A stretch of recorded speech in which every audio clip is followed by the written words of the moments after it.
செய்திகள். வணக்கம். ஐதமிழ் டிவியின் பிரதான செய்தி அறிக்கையுடன் இணைந்திருக்கின்றீர்கள். செய்திகளுடன் இணைந்து கொள்ளும் நான் ரினோபிரியா ராஜ்குமார். முதலில் தலைப்புச் செய்திகள்.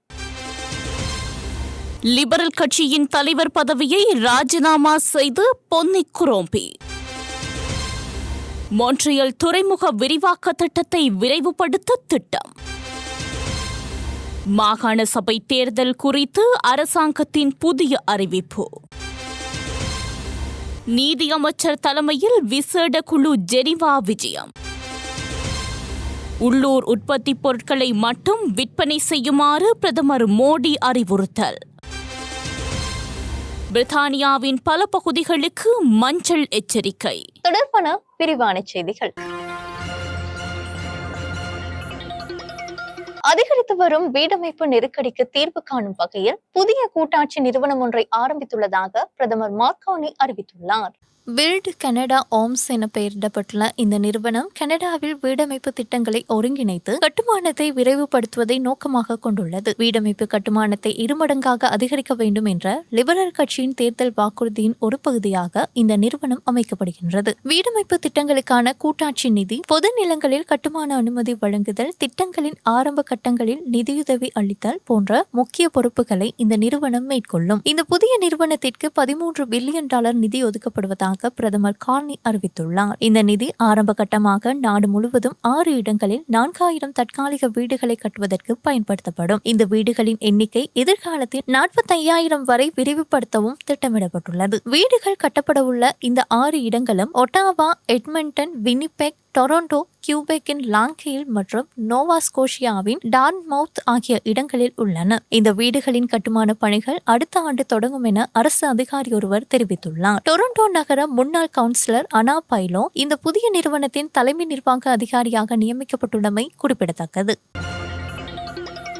ஒன்ராரியோ லிபரல் கட்சியின் தலைவராக இருந்த பொன்னி குரோம்பி தனது பதவியை ராஜினாமா செய்ய உள்ளதாக அறிவித்துள்ளார். கட்சியின் வருடாந்திர பொதுக்கூட்டத்தில் தலைமை பதவிக்கான வாக்கெடுப்பில் தனக்கு கிடைத்த ஆதரவு குறைவு என்பதால் இந்த முடிவை அவர் எடுத்துள்ளார். இதன் மூலம் 2020 ஆண்டுக்கு பிறகு 3வது முறையாக ஒன்ராரியோ லிபரல் கட்சிக்கு புதிய தலைவர் ஒருவரை தேர்ந்தெடுப்பதற்கான தேர்தல் நடைபெறவுள்ளது. கட்சியின் பொதுக்கூட்டத்தில் புதிய தலைமை தேர்தல் நடத்தப்பட வேண்டுமா என்பது குறித்து பிரதிநிதிகளிடையே வாக்கெடுப்பு நடைபெற்றது. இதில் 57% பிரதிநிதிகள் புதிய தேர்தல் தேவையில்லை என்று வாக்களித்தனர். கட்சியின் சட்ட விதிகளின்படி தலைவர் பதவியில் நீடிப்பதற்கு 50%க்கும் மேலான ஆதரவு போதுமானது. இருப்பினும் கட்சியின் சில மூத்த உறுப்பினர்கள் குறைந்தபட்சம் 66% ஆதரவு இல்லாவிட்டால் குரோம்பி பதவி விலக வேண்டும் என வலியுறுத்தி வந்தனர். வாக்கெடுப்பு முடிவுகள் வெளியான சில மணி நேரங்களுக்கு பிறகு வெளியிட்ட அறிக்கையில் கட்சியின் எதிர்காலத்திற்கு ஒரு புதிய தலைமை தேர்தல் அவசியம் எனவும் இது தனது தனிப்பட்ட விருப்பத்தை விடவும் தனது அதிகாரத்தை விடவும் முக்கியமானது என்றும் குரோம்பி தெரிவித்துள்ளார். மேலும் புதிய தலைவர் தேர்ந்தெடுக்கப்படும் வரை தான் பதவியில் தொடர இருப்பதாகவும் அவர் கூறியுள்ளார்.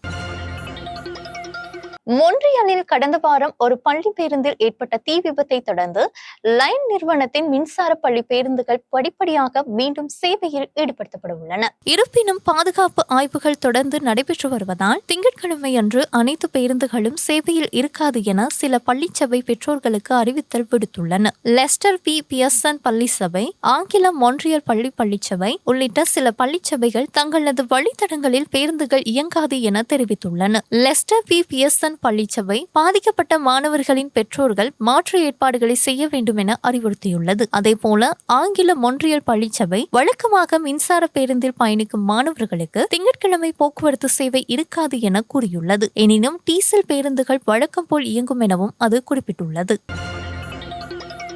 பிரதமர் மார்கானி மொன்றியல் துறைமுக விரிவாக்க திட்டத்தை விரைவுபடுத்துவதற்காக அது சார்ந்த செயற்பாடுகளை புதிதாக உருவாக்கப்பட்ட பாரிய திட்டங்களுக்கான அலுவலகம் மூலம் முன்னெடுக்குமாறு உத்தரவிட்டுள்ளார். இத்திட்டம் அரசின் 5 முக்கிய உட்கட்டமைப்பு திட்டங்களில் ஒன்றாக அடையாளம் காணப்பட்டுள்ளது. கொன்ட்ரேகூர் முனையத்தின் விரிவாக்க திட்டம் மொன்றியல் துறைமுகத்தின் கொள்கலன் கையாளும் திறனை 60% அதிகரிக்க உள்ளது. மொன்றியல் துறைமுக அதிகார சபையின் கூற்றுப்படி தற்போதுள்ள துறைமுகம் விரைவில் தனது முழு கொள்ளளவை எட்டும் நிலையில் உள்ளது. இந்த விரிவாக்கத்தின் மூலம் கூடுதலாக 1.15 மில்லியன் கொள்கலன்களுக்கு துறைமுகத்தில் இடமளிக்க முடியும் என்பது குறிப்பிடத்தக்கது. தொடர்பான இலங்கை செய்திகள்.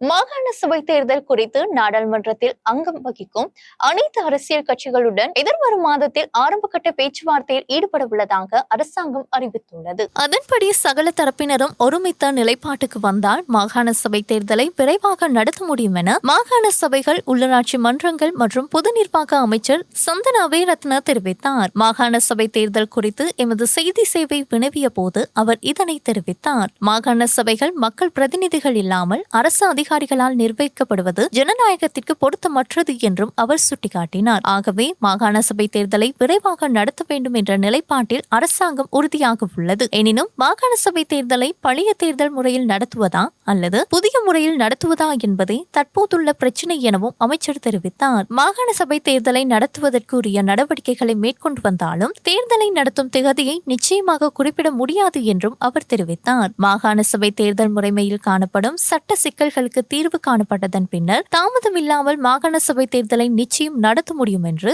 அமைச்சர் சந்தன அபேரத்ன தெரிவித்தார். மித்தினியாவில் ஐஸ் உற்பத்தி பொருட்கள் என சந்தேகிக்கப்படும் ரசாயன கொள்கலன்கள் கண்டுபிடிக்கப்பட்ட வழக்கில் கைது செய்ய தேடப்பட்டு வரும் சம்பத் மணம்பெரி நீதிமன்றத்தில் முன்னிலையாக தயாராக இருப்பதாக அவரது சட்டத்தரணி மேன்முறையீட்டு நீதிமன்றத்திற்கு தெரிவித்துள்ளார்.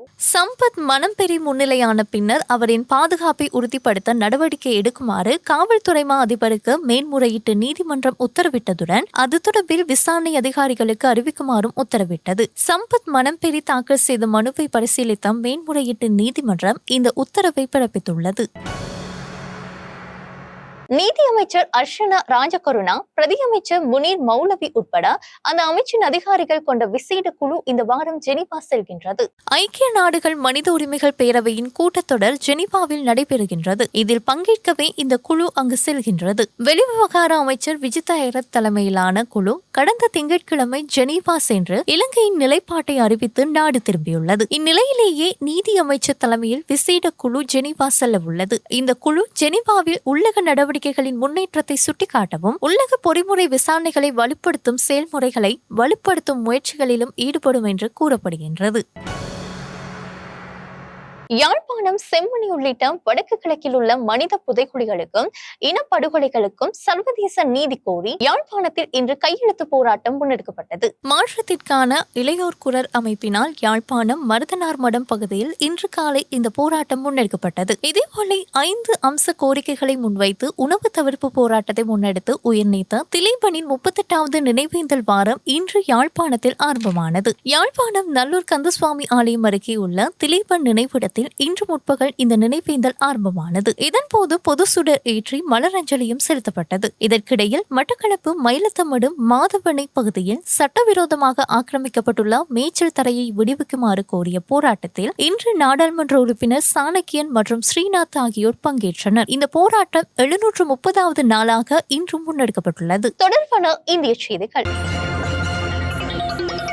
உள்ளூர் உற்பத்தி பொருட்களை மட்டுமே கொள்வனவு மற்றும் விற்பனை செய்யுமாறு இந்திய பிரதமர் நரேந்திர மோடி அறிவுறுத்தியுள்ளார். மிசோரம், மணிப்பூர், அசாம் மாநிலங்களில் பல்வேறு அரசு நலத்திட்டங்களை ஆரம்பித்து வைத்து உரையாற்றுகையிலேயே அவர் இவ்வாறு அறிவுறுத்தியுள்ளார். உள்ளூர் உற்பத்தி பொருட்களை கொள்வனவு செய்தால் மட்டுமே நாட்டின் பொருளாதாரம் அபரிதமாக வளர்ச்சியடையும் என்றும் பிரதமர் மோடி சுட்டிக்காட்டினார். இதேவேளை காங்கிரஸ் குறித்து இந்தியர்கள் மிகுந்த எச்சரிக்கையாக இருக்க வேண்டும் என்றும் அவர் கூறியுள்ளார். ஆபரேஷன் சிந்தூரின் போது இந்திய ராணுவத்திற்கு காங்கிரஸ் ஆதரவளிக்கவில்லை என குற்றம் சுமத்திய இந்திய பிரதமர் நரேந்திர மோடி பாகிஸ்தான் ஆதரவு பெற்ற தீவிரவாதிகளுக்கு அந்த கட்சி ஆதரவு அளித்ததாகவும் அவர் மேலும் தெரிவித்துள்ளார். தொடர்பான சர்வதேச செய்திகள். பிரித்தானியாவின் பல பகுதிகளுக்கு கடுமையான காற்று குறித்த மஞ்சள் எச்சரிக்கை விடுக்கப்பட்டுள்ளது. இதனால் மக்கள் பயண சிக்கல்களை எதிர்கொண்டுள்ளதுடன் பெரும்பாலான பூங்காக்கள், பாலங்கள், ரயில் நிலையங்கள் மூடப்பட்டதாக தெரிவிக்கப்படுகின்றது. குறித்த மஞ்சள் எச்சரிக்கையானது 26 மணி நேரத்திற்கு விடுக்கப்பட்டுள்ளது. நேற்று தென்மேற்கின் கடலோர பகுதிகளில் வீசிய காற்றால் பல பகுதிகளில் மின்சாரம் துண்டிக்கப்பட்டதாக தெரிவிக்கப்பட்டுள்ளது. காற்று காரணமாக M48-7 பாலம் இரு திசைகளிலும் மூடப்பட்டது. அதே நேரம் A628 உடன் பகுதியில் மிகப்பெரிய வாகனங்கள் பயணிப்பதற்கு தடை விதிக்கப்பட்டுள்ளதாகவும் தெரிவிக்கப்பட்டுள்ளது.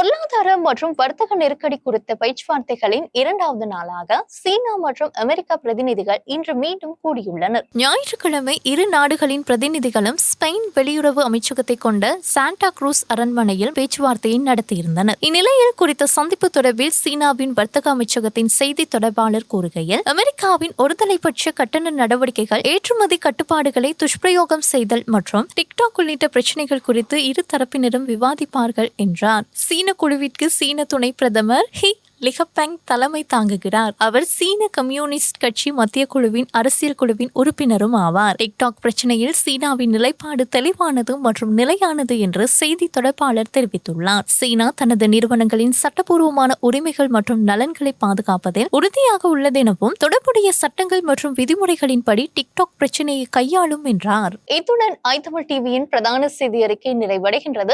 அடுத்த பிரதான செய்தி அறிக்கையினை நாளைய தினம் எதிர்பாருங்கள். மேலதிக செய்திகளை அறிந்து கொள்ள www.itamilnews.com என்ற இணையதளத்திற்குள் பிரவேசியுங்கள். வணக்கம்.